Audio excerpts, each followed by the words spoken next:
Okay, dear student, let's see what is there in this question. A fixed mass of ideal gas expands slowly at constant temperature in a container. So the mass is fixed, ideal gas expands at constant temperature. So temperature is also constant.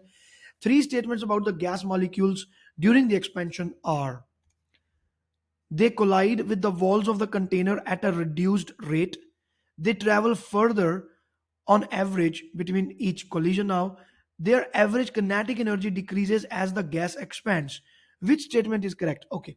So, first of all, my dear students, the point to be noted here is that the mass is fixed.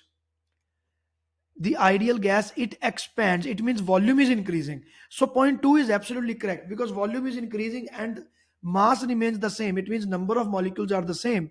So obviously now the distance between the molecules, it has increased, so they travel farther on average between two collisions. There is no doubt about that, because now the volume is bigger.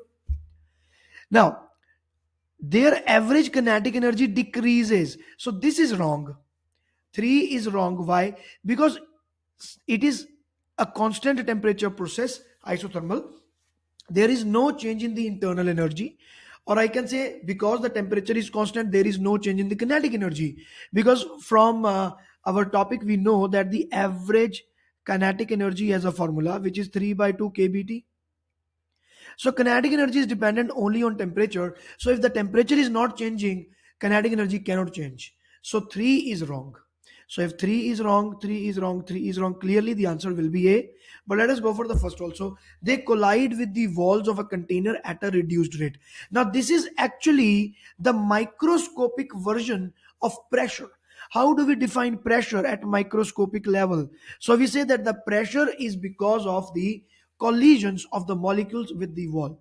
So PV is equal to nRT, temperature remaining constant, all of these are constant. Volume is increasing means pressure is reducing. So if pressure is reducing, clearly that the collisions are now there is a reduced rate. Obviously, there are less number of collisions which are taking place. So clearly, the point number 1 and 2 are correct. So A is the correct option. Let us see what is there in the mark scheme. This is question number 9 we were referring to, and yes, the answer is absolutely correct. This is how we do this. Please share the video with all, and please do not forget to join the YouTube channel. All the best. Bye.